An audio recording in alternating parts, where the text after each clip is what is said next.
Yes, it is or isn't. And now to George and the Great One. All right, thank you very much, guys. As the camera swings, and you perhaps will recognize the gentleman who's sitting beside us here in the red chair. Number 99, Wayne Gretzky. Good to see you, man. Nice to see you. How are things?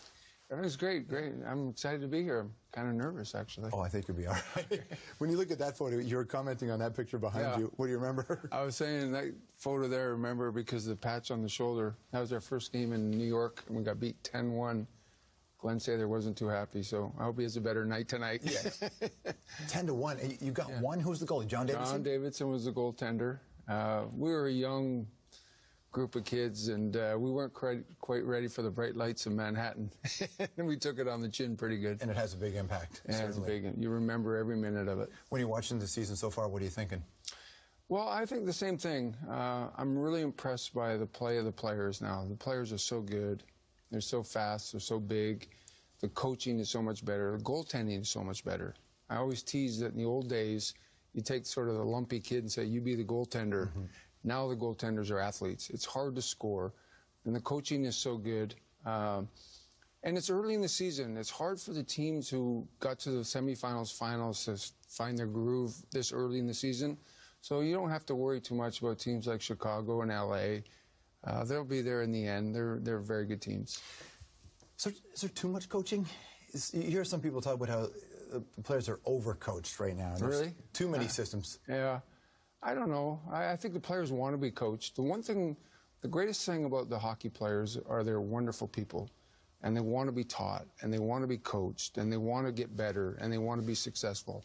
So in our sport, I don't think so. I really believe each and every guy I've ever played with, the kids who I know, the kids that I had the pleasure to coach when I did coach, they want to get better. So no, I don't think that's an issue. Did you like being behind the bench? Do you want to? I loved it. I loved every minute of it. I'm glad I did it. Yeah. It was a challenge for me. I'm not sure it's in the cards in the future for me though. But I loved every minute of it. And I had a great captain, Shane Doan, and I had a good bunch of guys and a good general manager, Don Maloney. Mm-hmm. And it was, I really enjoyed it. There are some people out there who wonder when you're going to get back in the game, as if it's a foregone conclusion. Right. In your mind, is it a foregone conclusion? Yeah, right now I'm so excited about what I'm doing in my life. I'm going to be a grandfather here in 5 or 6 weeks, and that's exciting. I have some businesses that I tend to that I'm enjoying.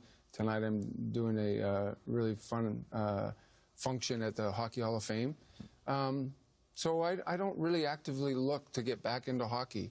Now, I have friends in the game. I love Brian Burke, and I'm glad for him and Brad Treliving that Calgary's off to a great start. Obviously, Kevin Lowe and McTavish are good friends of mine. Mm-hmm. Dean Lombardi and Luc Robitaille in L.A. and Sutter. So I'm in the game, but I'm not really in the game. Do you miss that part of it? Yeah, sometimes I do.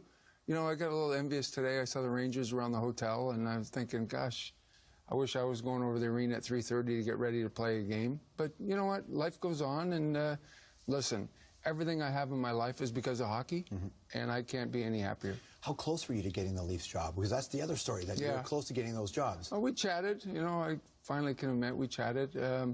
It just wasn't the right thing for them and for me. Tim Lewicki's a wonderful man, and the organization is a good organization.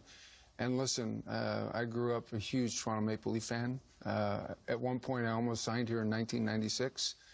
But, sometimes things just happen for a reason, and it just didn't work out. But Brendan Shanahan is a wonderful man, and he's a good person, and I think he's going to do a wonderful job. The late game tonight and the early game out there, I suppose, is your old team. The Kings are going to be playing against the Canucks. Wayne's going to stick around. We're going to have a conversation in the second intermission later on tonight. Look at the all-time assists. We know that Gretzky's got more assists than anybody else has points. Look at number 6 is Adam Oates, and way down there is that, what is that, 2,300 and something or other? Nick Kiprios are all time. He had to play too many games with Talkett. That's right.